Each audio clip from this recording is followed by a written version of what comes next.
I never asked you out, so technically we're both going from single to getting married.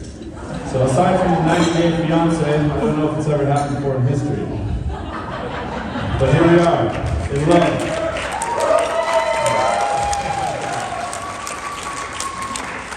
Here we are in love with a full family, me and a bunch of girls. So,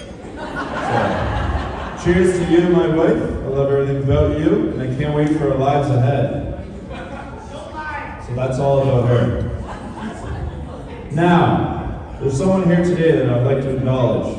So for those of you who knew me when I was young, my dad kind of stole a bit of this, but I'm not going as long as him with it. So for those of you who knew me when I was younger, I was obsessed with basketball. I played most of my life and did everything I could to make it every part of my life. Almost to the point where I was distracted from just about everything else. So, when I was in grade 8, on the first day of school, I walked into my classroom. I saw a teacher who was very tall, young, and looked very nice. Even though he was super jacked and looked like a football player, I was thinking, sweet, this is going to be my year. This year's going to be easy. We got a movie.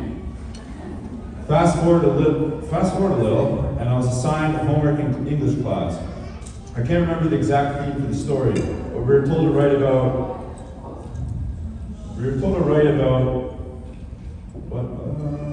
a character and their dream or something along those lines. Sorry, I must have wrote this fast. So I thought, how can I not write about this and write about basketball? So I incorporated the dream part that was part of the theme, and right at the beginning. So then I just got it out of the way, and I moved on to talk about basketball for the whole story. I thought I killed it. I thought it was the greatest story ever.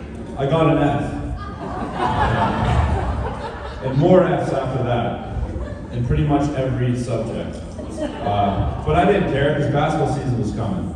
But because of this basketball season wasn't coming for me, because, wow, this was written a little rough here. So essentially what I meant there was, yeah. I'll get it.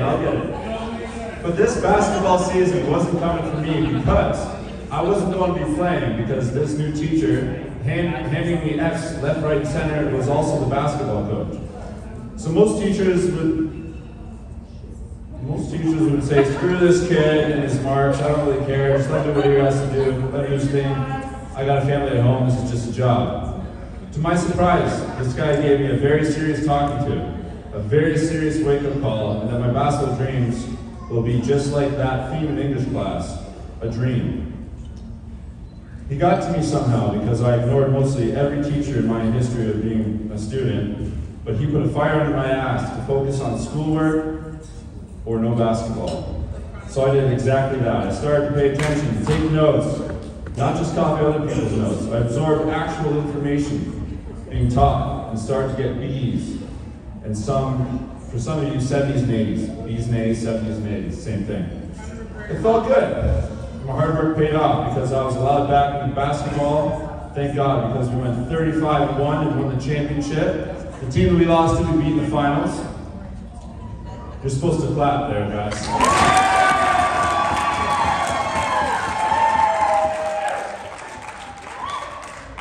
The advice in life didn't end there. We went to Quebec for a grad trip.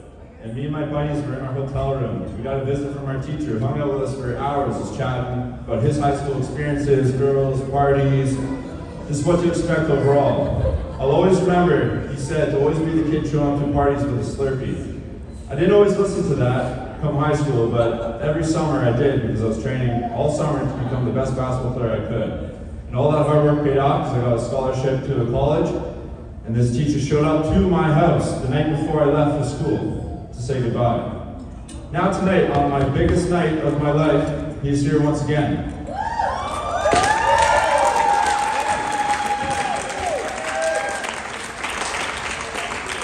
Oh, and he also brought his friend Andy Wan in to perform for us all of his songs to our class, and it was some of the best music that I've ever heard in my life, and I still listen to this day. Andy Wan was supposed to send me some music, he never did, but that's okay. He's in Australia, so our time zone's a little different, so it's all good. It's all good. I wish the album Live at the Walnut Room was on Spotify, because I'd be able to play it here tonight. I'm pretty sure I'm responsible for about 50,000 plays a year of that album. if it was here as well. So many great memories from that one single year. So Mr. Dunlop, if you could stand up for a moment.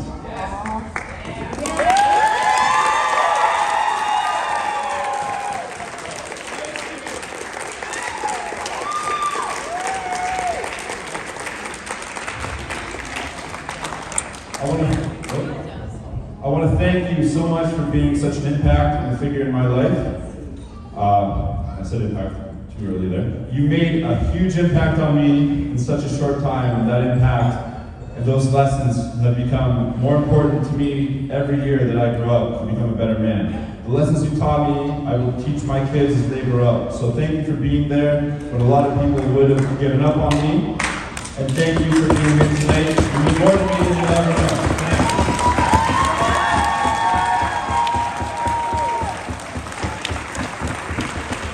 Okay, now, I want everybody to grab a partner and hit the dance floor. This is a slow